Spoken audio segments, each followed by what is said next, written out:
ध्यायन्नित्यं महेशं रजतगिरिनिभं चारुचन्द्रावतंसं रत्नाकल्पोज्ज्वलाङ्गं परशुमृगवराभीतिहस्तं प्रसन्नं पद्मासीनं समन्तात् स्तुतममरगणैर्व्याघ्रकृतिं वसानं विश्वाद्यं विश्ववन्द्यं निखिलभयहरं पञ्चवक्त्रं त्रिनेत्रम्। सम्पूर्ण दर्शक तथा श्रोता महानुभावहरू नमस्कार। शिव महापुराणको पावन कथा अन्तर्गत आजको यस प्रसङ्गमा हजुरहरूलाई हार्दिक स्वागत छ। हिजोको प्रसङ्गमा शिवजीद्वारा त्रिपुरको दहन भएको विशेष प्रसङ्गलाई श्रवण गरेका थियौँ। अब त्यहाँभन्दा अगाडिका कथाहरू श्रवण गर्नेछौँ। भक्तिभावपूर्वक श्रवण गर्नुहोला। फेरि सनत कुमारले भने, अब म तिमीलाई सुन्दैमा शिव भक्ति सुदृढ हुने भगवान शिवको अर्को चरित्रका विषयमा बताउँछु, ध्यानपूर्वक सुन। देवताहरूको काँडो साबित भएको एउटा शङ्खचूड नाम भएको धेरै पराक्रमी राक्षस थियो। भगवान शिवले युद्धभूमिमा त्रिशूल प्रहार गरेर त्यसको वध गरिदिनु भएको थियो। भगवान शिवको त्यो अलौकिक चरित्र ज्यादै पवित्र र पाप विनाशक रहेको छ। तिमीलाई म यो प्रसङ्ग विस्तारमा सुनाउँछु। ब्रह्माजीका मरीचि नाम भएका पुत्र थिए तथा उनको पुत्र रत्नका रूपमा कश्यप उत्पन्न भए। यिनी ज्यादै चिन्तनशील, धार्मिक, सृष्टिकर्ता, विद्या सम्पन्न र प्रजापति थिए। दक्ष प्रजापतिले धेरै प्रसन्न भएर आफ्नी 13वटी कन्याको विवाह यिनीसँग गरिदिएका थिए।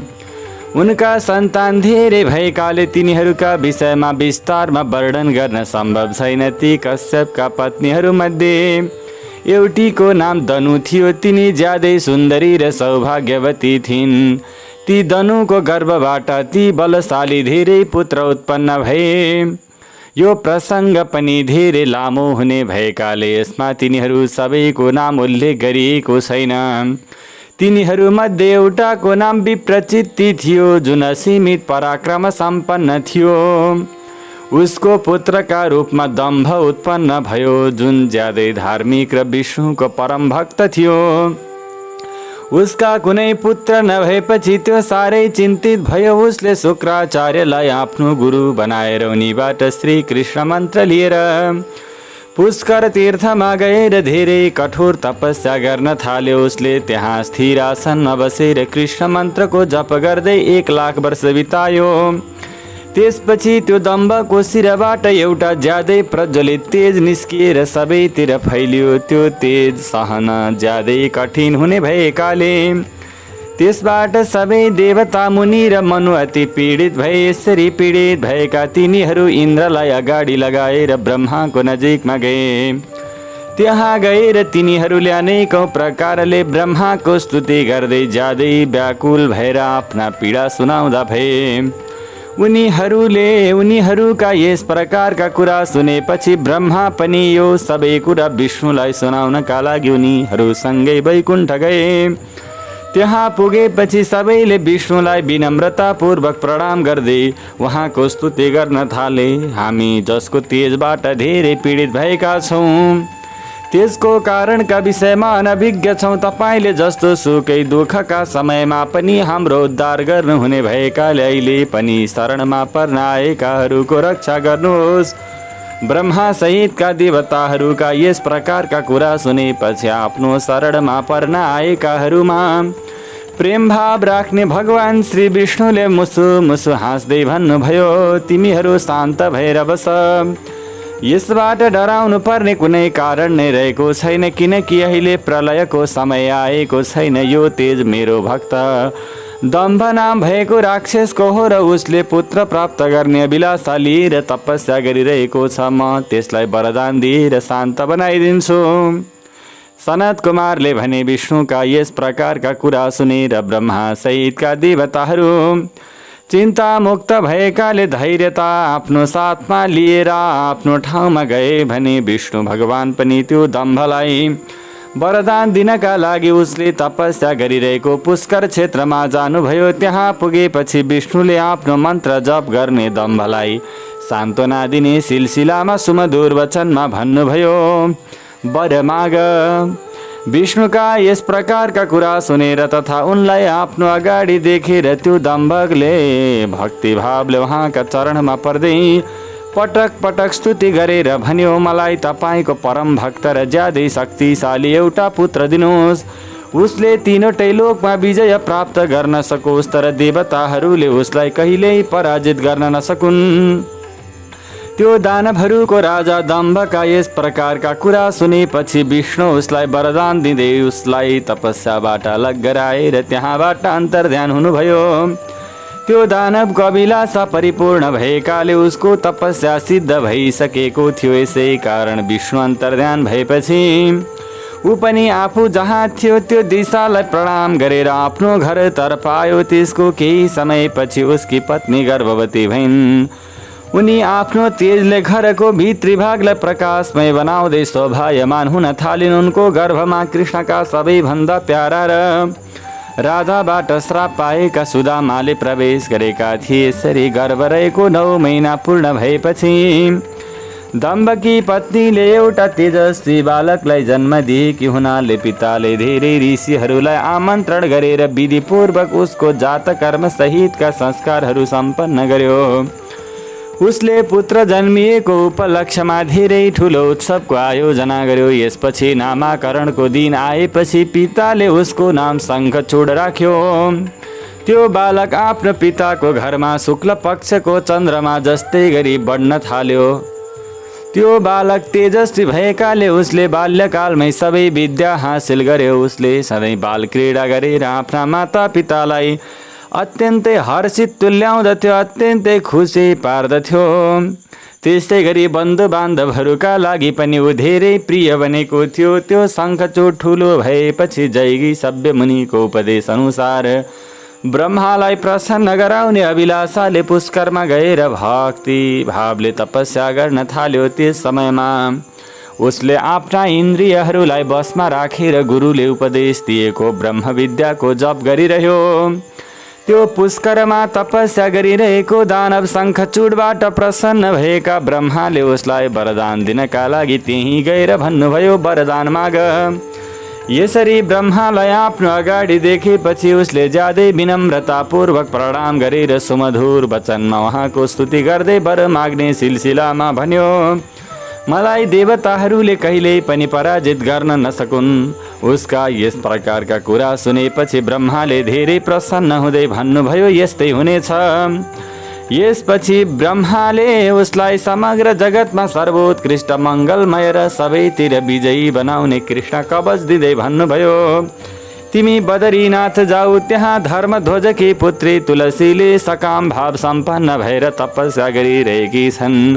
तिमीले उनीसँग विवाह गर्नु। त्यो शङ्खचूडलाई यस प्रकारको आज्ञा दिएर ब्रह्मा त्यहाँबाट तत्कालै अन्तर्धान भएर जानुभयो। आफ्नो तपस्याका आधारमा आफ्ना सबै इच्छा परिपूर्ण भएको शङ्खचूड पुष्करमै त्यो समग्र जगतको सर्वोत्कृष्ट मङ्गलमय कवच आफ्नो घाँटीमा बाँधेर ब्रह्माको आज्ञा अनुसार तत्कालै बदरीनाथ गयो। त्यहाँ दानव शङ्खचूड नायास रूपमा धर्मध्वजकी पुत्री तुलसीले तपस्या गरिरहेकी ठाउँमा पुग्यो। ती अत्यन्तै सुन्दरी तुलसीको रूप सुन्दर र मनमोहक थियो भने उनी उत्तम शील सम्पन्न थिइन्। उनलाई देखेपछि शङ्खचूडले उनको नजिकमा बसेर सुमधुर वचनमा भन्यो, तिमी को हौ, कसकी पुत्री हौ? तिमीले यहाँ चुपचाप बसेर के गरिरहेकी छौ? यो सबै कुरा मलाई विस्तारमा बताऊ। त्यो शङ्खचूडका यस प्रकारका सकाम भावले परिपूर्ण भएका कुरा सुनेपछि तुलसीले उसँग भनिन्, म धर्मध्वजकी पुत्री हुँ र यो वनमा बसेर तपस्या गरिरहेकी छु। तिमी को हो? अब तिमी आनन्दपूर्वक आफ्नो अभिलाषा अनुसारको ठाउँमा जाऊ, किनकि स्त्रीले ब्रह्मा लगायतलाई पनि मोहमा पारिदिन सक्दछन्। त्यसै गरी स्त्रीको बसमा जो पनि पर्न सक्ने भएको कारणले गर्दा, स्त्रीमा भएको आकर्षणको कारणले गर्दा जो पनि त्यता लाग्न सक्ने भएको कारणले गर्दा तिम्रो उद्देश्यमा बाधा पर्न सक्नेछ। तुलसी यस प्रकारका ज्यादै मिठा कुरा गरेर मुस्कुराइरहेकी देखेपछि शङ्खचूडले उनीसँग भन्यो, तिमीले भनेको कुरामा केही सत्यता र केही असत्यता रहेको छ, त्यसका विषयमा मबाट विस्तारमा सुन। तिमी समग्र जगतमा भएका पतिव्रता स्त्रीहरूमध्ये सबैभन्दा पहिलो स्थानमा रहेकी छौ मेरो विचारमा।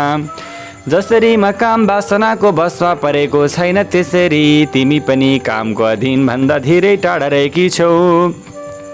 यसो भए तापनि अहिले म ब्रह्माको आज्ञा अनुसार तिम्रो नजिकमा आएको हुँ र म तिमीलाई गान्धर्व विवाहको विधि अनुसार आफ्नै पत्नीका रूपमा स्वीकार गर्दछु। तिमीले अहिलेसम्म मलाई नचिन्नु ज्यादै आश्चर्यको कुरा हो। म देवताहरूमा हलचल उत्पन्न गराउने शङ्खचूड हुँ। म दनुको वंशमा उत्पन्न भएको दम्भको पुत्र हुँ। प्राचीन कालमा म विष्णुको पार्षद थिएँ। त्यस समयमा मेरो नाम सुदामा थियो। यस समयमा म राधाको श्रापका प्रभावले दानवको राजा शङ्खचूडका रूपमा उत्पन्न भएको हुँ। मलाई यो सबै कुराको ज्ञान छ, किनकि श्रीकृष्णको कृपाका प्रभावले मलाई आफ्नो यसभन्दा पहिलेको जन्मका कुराको सम्झना भएको हो। तुलसीसँग यस प्रकारका कुरा गरिसकेपछि त्यो शङ्खचूड चुप लाग्यो। त्यो दानवले आफूसँग सत्य कुरा गरेकाले धेरै हर्षित भएकी तुलसीले मन्द मुस्कान सहित भनिन्, आज तिमीले आफ्नो सात्विक विचारका आधारमा पराजित गरिदियो। जुन पुरुष स्त्रीबाट पराजित हुँदैन त्यो संसारमा धन्यवादको पात्र हुन्छ, किनकि जसले स्त्रीलाई पराजित गर्दछन् ती पुरुष सदाचारी भए तापनि सधैँ अपवित्र हुन्छन्। यसै कारण त्यसको देवता, पितृ र सबै मनुष्यले निन्दा गर्दछन्। वेदमा बताइए अनुसार जुठो र सूतकमा ब्राह्मणहरू 10 दिनमा, क्षत्रिय 12 दिनमा, वैश्य 15 दिनमा र शूद्र 1 महिनामा शुद्ध हुन्छन्। तर स्त्रीबाट पराजित भएको पुरुष जो विभिन्न प्रकारका कर्महरूमा आफूले नराम्रा प्रकारका कर्म गरेर हार्दछ, अथवा नारीलाई दुःख दिएर जो हार्दछ, काम भावनाका विषयमा दुःख दिएर जो हार्दछ, त्यो चितामा सुतेपछि मात्र शुद्ध हुन्छ। यसै कारण उसका पितृहरूले उसले दिएको पिण्ड र तर्पण लगायत स्वच्छाले स्वीकार गर्दैनन् भने देवताहरूले पनि उसले चढाएको फूल लगायत स्वीकार गर्दैनन्। तसर्थ कुनै पनि नारीलाई नकारात्मक दृष्टिले हेर्नु र उनीहरूको नजरबाट हार्नु हुँदैन। जो स्त्रीहरूबाट पीडित भएको छ, अरूको अपमान झेलेको छ, स्त्रीहरूले जसलाई आफूले गरेको नकारात्मक कामको कारणले गर्दाखेरि हेला गर्दछन्, उसको ज्ञान, तपस्या, जप, होम, पूजा, विद्या र दानको कुनै औचित्य रहँदैन, अर्थात् ती सबै निष्फल भएर जान्छन्। मैले तिमीमा भएको विद्या, प्रभाव र ज्ञानका विषयमा जान्ने अभिलाषाले तिम्रो परीक्षण गरेकी हुँ, किनकि राम्री स्त्रीले आफूले मन पराएको पुरुषको परीक्षण गरेर मात्र उसलाई आफ्ना पतिका रूपमा स्वीकार गर्नुपर्दछ। सनत कुमारले भने, जुन समयमा तुलसी त्यो शङ्खचूडसँग यस प्रकारका कुरा गरिरहेकी थिइन्, त्यसै समयमा ब्रह्माले त्यहाँ आएर भन्नुभयो, हे शङ्खचूड, तिमीले यिनीसँग अनावश्यक धेरै कुरा गरिरहनुको कुनै औचित्य छैन। यसै कारण तिमीले गान्धर्व विवाहको विधि अनुसार यिनलाई आफ्नी पत्नीका रूपमा स्वीकार गर, किनकि तिमी पुरुष रत्न हौ र यिनी स्त्री रत्न हुन्।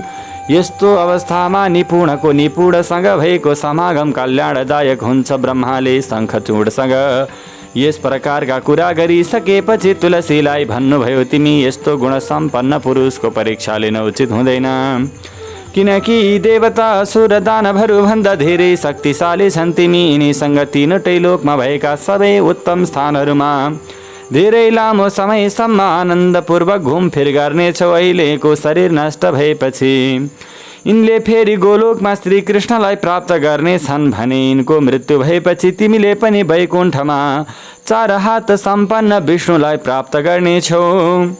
यस प्रकारका कुरा गरिसकेपछि ब्रह्मा सत्यलोकमा जानुभयो। त्यसपछि त्यो दानव शङ्खचूडले गान्धर्व विवाहको विधि अनुसार तुलसीलाई आफ्नी पत्नीका रूपमा स्वीकार गर्यो। यसरी तुलसीसँग विवाह गरेर शङ्खचूड आफ्नो पिताको घरमा गएर धेरै आनन्दित हुँदै घुमफिर गर्न थाल्यो। जुन समयमा शङ्खचूडले तपस्या गरेर त्यसको फल प्राप्त गर्यो र विवाह गरेर आफ्नो घरमा आयो। त्यो समयमा दानव र दैत्यहरू हर्षित भए। ती सबै असुर तत्कालै आफ्नो लोकबाट निस्किएर आफ्ना गुरु शुक्राचार्य समेत दलबल सहित उसको नजिकमा आएर विनम्रतापूर्वक उसलाई प्रणाम गर्दै उसको स्तुति गर्न थाले। यसपछि उसलाई आफ्नो तेजस्वी अधिपति मानेर ज्यादै प्रेम भावले उसको नजिकमा उभिए।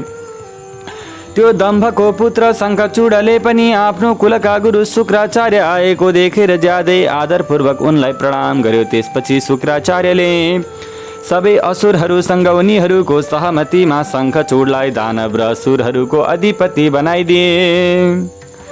त्यो दम्भको पुत्र शङ्खचूड प्रतापी र वीर हुनका साथै त्यस समयमा असुरहरूको राजाका रूपमा अभिषिक्त भएकाले अर्थात् राजाका रूपमा विधिपूर्वक अभिषेक गरी काम सुम्पिएकाले त्यो असुरहरूको राजा विशेष रूपमा शोभायमान भएको थियो। त्यसपछि उसले अनायास रूपमा देवताहरूलाई आक्रमण गरेर ज्यादै तीव्र गतिमा उनीहरूको संहार गर्न थाल्यो। त्यस समयमा सबै देवता एक हुँदा पनि उसको सर्वोत्कृष्ट तेज कसैले सहन सकेनन्। यसै कारण तिनीहरू युद्धभूमिबाट भागेर पर्वतको गुफामा लुके भने उनीहरू स्वतन्त्रताविहीन भए। तिनीहरू शङ्खचूडको वशमा परेका हुनाले कान्तिविहीन भए तथा त्यो दम्भको पुत्र दानवको राजा प्रतापी र सुरवीर शङ्खचूडले पनि तीनवटै लोकमा विजय प्राप्त गरेर देवताहरूका सबै अधिकार खोसेर आफ्नो हातमा लियो। त्यो तीनवटै लोकलाई अधीनमा राखेर सबैतिर शासन गर्न थाल्यो भने उसले आफै इन्द्र भएको घोषणा गरे। यज्ञहरूको भाग पनि खोस्यो तथा आफ्नो शक्तिको आधारमा कुबेर, सोम, सूर्य, अग्नि, यम र वायु लगायतको अधिकार पनि आफै प्रयोग गर्न थाल्यो। त्यस समयमा बल र पराक्रम सम्पन्न शङ्खचूड सबै देवता, दानव, राक्षस, गन्धर्व, नाग, किन्नर, मनुष्य तथा तीनवटै लोकमा भएका अन्य प्राणीहरूको एक्लो राजा भएको थियो। यस प्रकारले त्यो शङ्खचूडले धेरै लामो समयसम्म तीनवटै लोकको राज्य उपभोग गर्यो। उसको राज्यमा निकाल, महामारी र अशुभ ग्रहहरू र आदि व्याधिको प्रभाव नपर्ने भएकाले सबै प्रजा सधैँ सुखी रहन्थे। त्यस समयमा पृथ्वीमा खनजोत नगरी अनेकौं प्रकारका अन्न उत्पन्न हुन्थे तथा अनेकौं प्रकारका औषधिहरू, उत्तम फल र रस सम्पन्न हुन्थे।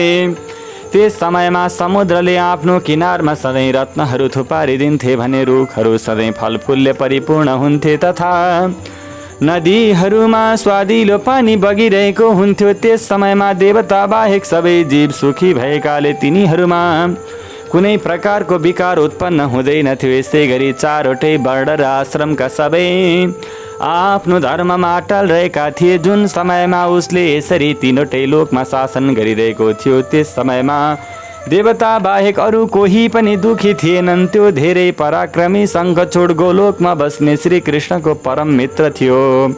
त्यो सरल स्वभाव भएको शङ्खचूड सधैँ श्री कृष्णको भक्तिमा एकाग्रतापूर्वक लागिरहन्थ्यो। उसले पहिलेको श्रापका प्रभावले राक्षसको योनिमा जन्म लिनु परेकाले ऊ दानव भए तापनि उसको बुद्धि दानवको जस्तो थिएन। त्यसपछि त्यो शङ्खचूडबाट पराजित भएर राज्यविहीन भएका देवता र ऋषि एक आपसमा छलफल गरेर ब्रह्माको सभामा गए।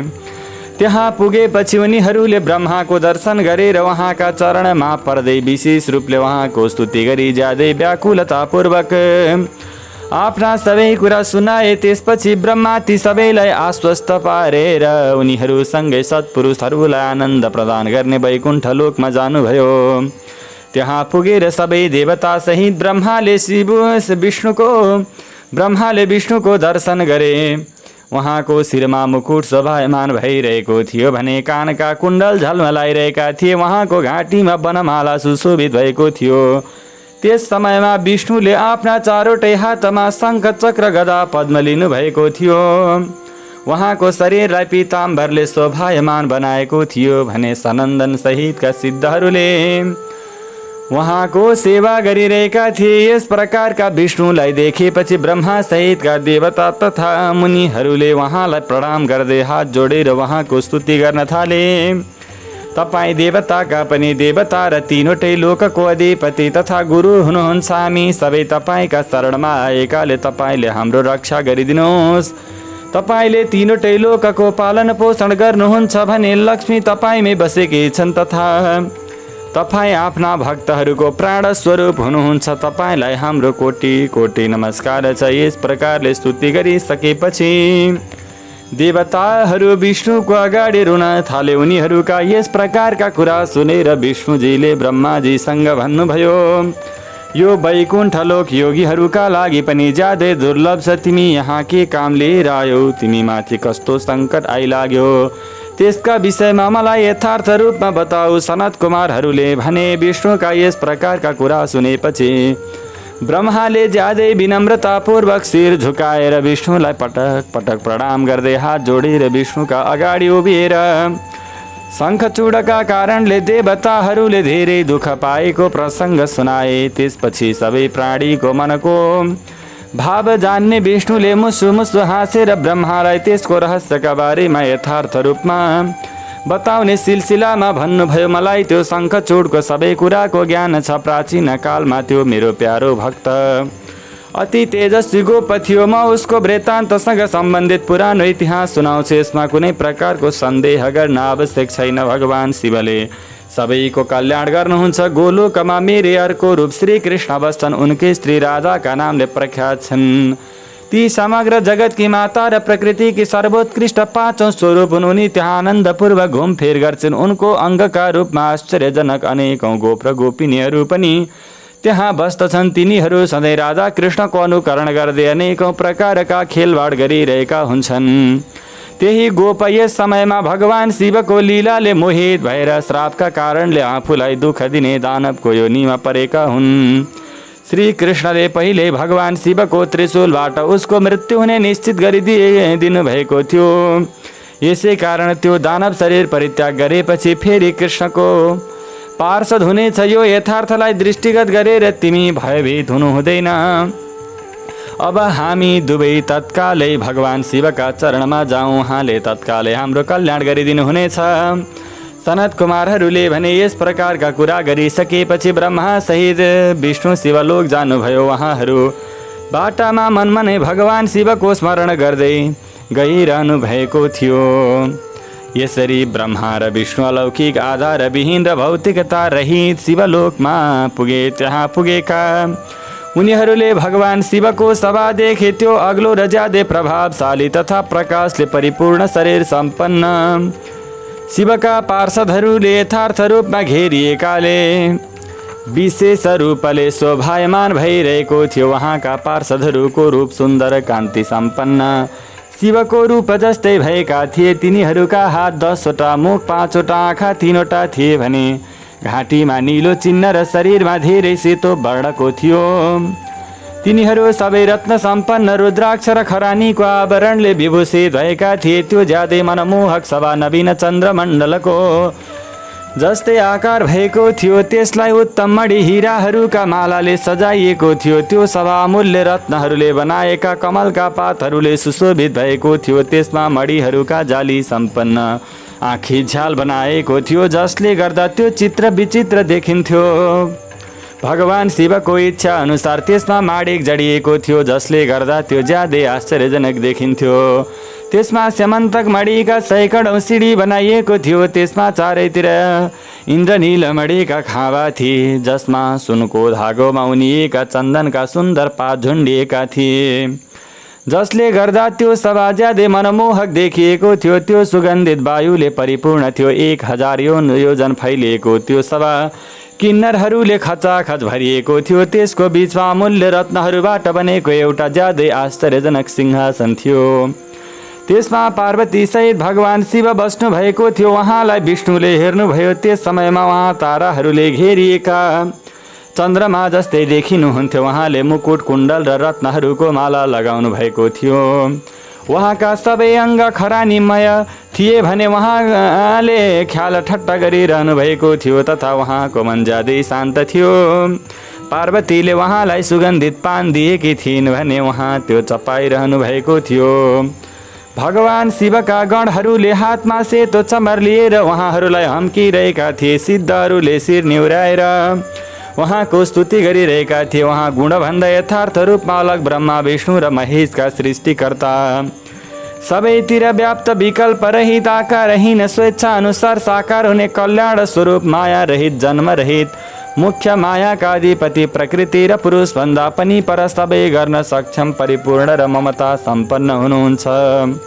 यस प्रकारका विशिष्ट गुण सम्पन्न भगवान शिवलाई देखेपछि ब्रह्मा र विष्णुले हात जोडेर उहाँलाई प्रणाम गर्दै उहाँको स्तुति गर्न थाले। उनीहरूले उहाँको विविध प्रकारले स्तुति गरिसकेपछि अन्त्यमा भने, तपाईँ दुखी र असहायहरूको सहयोगी, दुखीहरूको रक्षा गर्ने, दुखीको बान्धव, तीनवटै लोकको अधिपति र आफ्नो शरणमा परेकालाई कृपा गर्ने हुनुहुन्छ। तपाईले हाम्रो उद्धार गरिदिनुहोस्। हामी तपाईँका अधीनमा रहेका हुनाले तपाईँलाई जे इच्छा लाग्दछ, जे मेरा लागि राम्रो हुन्छ, जे हाम्रा लागि राम्रो हुन्छ, त्यही गरिदिनुहोस्। ओम तब तत्त्वं न जानामि कीदृशोऽसि महेश्वर, यादृशोऽसि महादेव, तादृशाय नमो नमः। हवस् त दर्शक महानुभावहरू, आजको यस प्रसङ्गमा हामीले शिव महापुराणको एउटा भागलाई श्रवण गऱ्यौँ, जसमा अत्यन्तै भक्तिमय कथाहरू रहेका थिए। अब भोलिको दिनमा यसपछिको प्रसङ्ग लिएर उपस्थित हुनेछौँ। देवादिदेव भगवान गौरी शङ्करको परम कृपा हजुर तथा हजुरका सम्पूर्ण परिवारजनमा सदा सर्वदा रहिरहोस्। नमस्कार।